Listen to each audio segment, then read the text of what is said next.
بسم الله الرحمن الرحيم. Bonjour et bienvenue à Learn French with Hassan Dibile. Ku soo dhawow inaad Faransiiska la barato Hassan Dibile. Maantana waxaan baranaynaa article défini ama definite articles wax Englishka lagu dhaho. Luqadda Faransiiska article défini waa afar meesha luqadda qalaado Englishka sida luqadda Englishka kale ay ka tahay kaliya the ma the qaab kastoo adiga markaas ugu dhawaaqdid.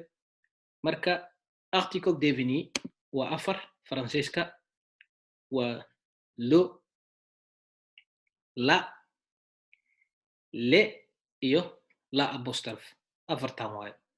Caawa marka labada ugu fudud waa qaadanaynaa oo ah le iyo la apostrophe labadana qaadanaa le iyo la apostrophe. Marka aan ku celiyo article défini waa afar Faransiiska waa le, waa la, waa le, waa la apostrophe. Caawan waxaa qaadanaynaa le iyo la apostrophe labadaasaa ugu fudud. Okay, afartan shaybo waa the ay ka dhigiin luqadda Ingiriiska. Tusaale haddii aan ku siiyo kaba soo qaadba buug oo kale. Buug ma qeexna.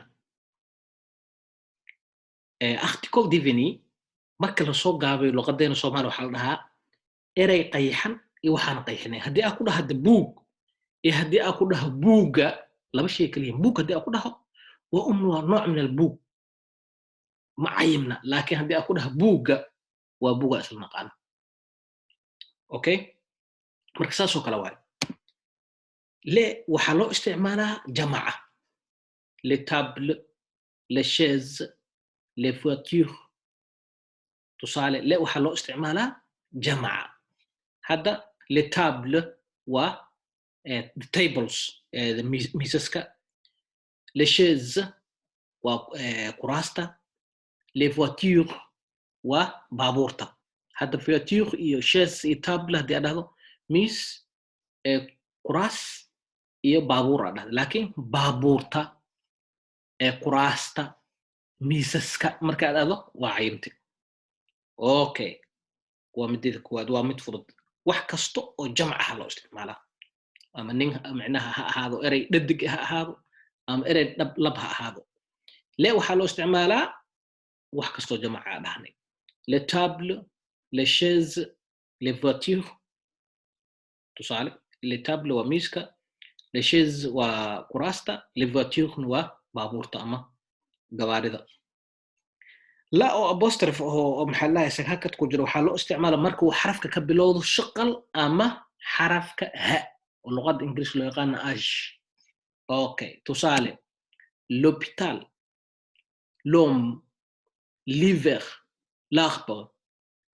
L'hôpital waa hospital waa isbitaal waaya, laakiin la apostrophe marka aad raacisid waxay noqonay isbitaalka. Maxaa la apostrophe u isticmaalay? Waxaa la apostrophe u isticmaalay sababtoo ah hospital ama hospital wuxuu ka bilaabtay ha, marka waxaa dheh l'hôpital. Haye inta maxaa la apostrophe u isticmaalay? Waa ninka mut l'homme sababtoo ha ayuu ku bilaabtay. Inta imaaw hiver waay, hadaas laguma dhawaaqabo. waa winterka xilliyada oo barafka u da'o Yurub.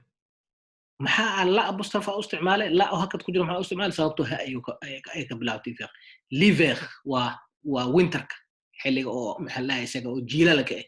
Jiilaalka adoo dhahdo waay. Hiver waa jiilaal, laakiin l'hiver waa jiilaalka. Akhbar waa geed. maxaa u isticmaal la oo hakad ku jiro? sababtoo ah xaraf ayuu ka bilaabtay. waxaa dhahan la apostrophe waxaa loo isticmaalaa marka uu ereyga ka bilowdo ha oo luqadda Ingiriiska luqadda Faransiiska loo yaqaan ash, ama marka uu ka bilowdo shaqal. akhbaqa waa geed wuxuu ka bilaabtay shaqal la akhbaqa. Okay, aan kusoo celiyay mar labaad. Article défini waa definite articles wax luqadda Ingiriiska loo yaqaano wax marka la qeexayo. luqadda Faransiiska waxaa jirto article défini waa afar waay. afar shay afar maxay ahayd oo l'article défini ay jirto kullina waa isku mid. laakiin sida loo isticmaalaya kala duwan waa lo waa la waa le iyo la apostrophe okay caawa waxaa qaadanaynaa le iyo la apostrophe le waxaa loo isticmaalaa jamaca wax kastoo jamac ka bilaabto marka aad rabtid inaad qayaxdid waxaad isticmaalaysaa le table le chaise le voiture waa le table waa miisaska le chaise waa kuraasta le voiture waa baabuurta la apostrophe waxaa loo isticmaalaa marka uu xarafka ka bilowdo shaqal ama ha oo luqadda faransiiska ereygan xarafka ha waxaa la dhahaa ash okay tusaale l'hôpital l'homme l'hiver l'arbre waa l'hôpital waa isbitaalka l'homme waa ninka l'hiver waa winterka ama jilaalka l'arbre waa geedka à bientôt bisous bisous à tout à l'heure السلام عليكم ورحمة الله وبركاته